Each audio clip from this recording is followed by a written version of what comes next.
No stress at all. Why do you ask?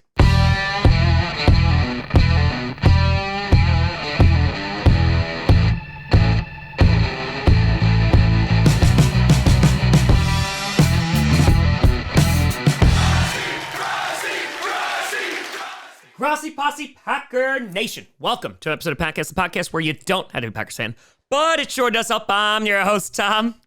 Yeah, that game was a little bit too close for comfort. Grossi, and today we're going to be breaking down the Green Bay Packers victory over the Jacksonville Jaguars with a score of 30-27. And heading into this game, there was a lot of hype. Of course, the Packers had a big win over the Strouds last week with a Brandon McManus game-winning field goal, his first game as a Green Bay Packer. And turns out we needed him again. And speaking to McManus later, he said that this was the first time in his career that he had back-to-back weeks where he had game-winning field goals. So just having a field goal kicker at this point that we know we can rely on, he went 3 for 3 today, is a big sigh of relief. Though I will say, Anders Carlson, he looked pretty good for the 49ers tonight. What's up with that? But that's neither here nor there. And some people are thinking this could be a trap game. A lot of people labeling that. And I'm looking at it of, hey, it's another NFL team. It's going to be difficult regardless. And it was. It was not an easy game for the Green Bay Packers. First of all, going to Florida, it was in the 80s today, somewhere where the Packers don't play particularly well. It was also humid, and they struggled. Jordan Love, 14 for 22, 196 yards, 0 touchdowns, 1 interception. Obviously left the game with a groin injury. Injured it in the first half when he was throwing across his body and landed a little bit awkwardly, and then went to the blue medical tent, went back into the game, but eventually was pulled from the game as he was too hurt to continue. Now, the latest on Jordan Love is there are thoughts that he avoided serious injury, which is a good thing. They're going to be running more tests on Monday, and we should have a better idea tomorrow. Malik Willis, however, came in and he played pretty damn well. Went 4 for 5, 56 yards, 1 touchdown, also ran 4 times for 23 yards. Had a big throw to Jaden Reed. Shout out to Matt LaFleur, who I wouldn't say didn't have his best offensive game plan today, but that call to Jaden Reed worked to perfection. And looking at Malik Willis, it looked like the ground game was working better when Malik Willis was in the game, and that makes total sense because Malik Willis, he can run really damn well. He's got the speed, he could juke people out of their shoes, and so it makes sense that teams have to respect the run, especially with Jordan Love, and we know that he is injured. They don't really have to pay attention to that. So Malik Willis and that ground game got going. Josh Jacobs, he had himself a day, 25 for 127 yards and 2 touchdowns. And again, this is also why you bring in a guy like Josh Jacobs who can be a workhorse. And again, we haven't even seen the final iteration of this running back room. We're still waiting for Marshawn Lloyd to come back. And so that's super duper exciting to see what the rookie could add to this running back room. Tucker Kraft was our leading receiver on National Tight End Day, went 3 for 75 with a touchdown. Romeo Dobbs, he went 3 for 72. Romeo arguably has the best hands on this squad right now. He is catching just about everything that is coming his way. And so the offense, while definitely wasn't their best performance, they were able to put the game away. Malik Willis leading that game-winning drive and eventually McManus kicking that field goal to end the game. They were able to escape Jacksonville with a win.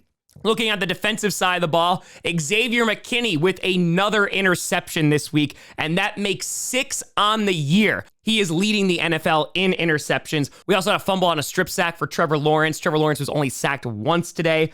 However, this defense was definitely missing Evan Williams. While they were able to contain the Jaguars in the first half, things got a little bit away from them in that second half, and you had that late flurry of points from the Jaguars. On top of that, Jair Alexander got banged up in this game, so hopefully all those guys will rest up and they'll be ready for next week's huge divisional game against the Lions. I also got a shout out besides Brandon McManus, Whelan continuing to do well in crushing those punting opportunities. Trevor Lawrence, 21 for 32, 308 yards, 2 touchdowns, had that interception and that sack and fumble. And Trevor Lawrence, I mean, my poor dude, he's got like no one to throw the ball to except Brian Thomas Jr., who was their leading receiver, 3 for 60 yards. Christian Kirk leaving this game with a broken collarbone. He is going to miss the season, which sucks because he just came back from a season-ending injury last year. Tank Bigsby carried the ball 18 times for 78 yards. The Packers held the Jaguars under 100 yards rushing, which is very, very good.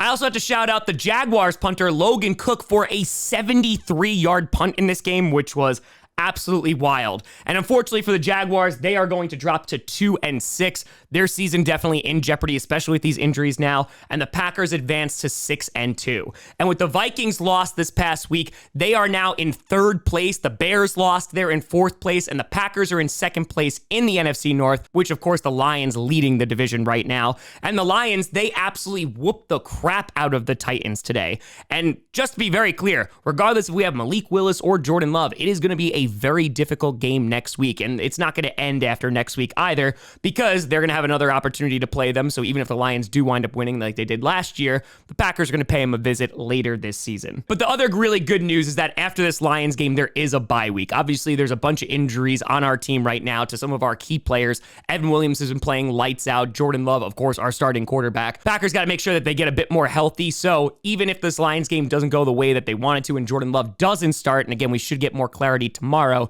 at least we have the bye week coming so people can rest up. On top of that, the Packers, it wasn't pretty, able to get a win. They have now swept the AFC South this season, and sitting at 6-2 with everything that has happened, I think the Packers just have to be really happy that Goody is their GM, who went out and got McManus, who now has back-to-back game winners, who went out and got and traded for Malik Willis, who the guy has won 3 games for us. Not only was he 2-0 as a starter, but to be able to come in here, go 4 for 5, 56 yards, have that touchdown, run the ball effectively, and not turn the ball over, you can't ask for anything more. Do they win this game if you have Sean Clifford or Michael Pratt? Honestly, I don't know. But with Malik Willis, they've been in this situation before, and they know that they can win with him. So even if Jordan Love is not ready to go next Sunday, I know the game plan for Malik Willis is going to be catered to him.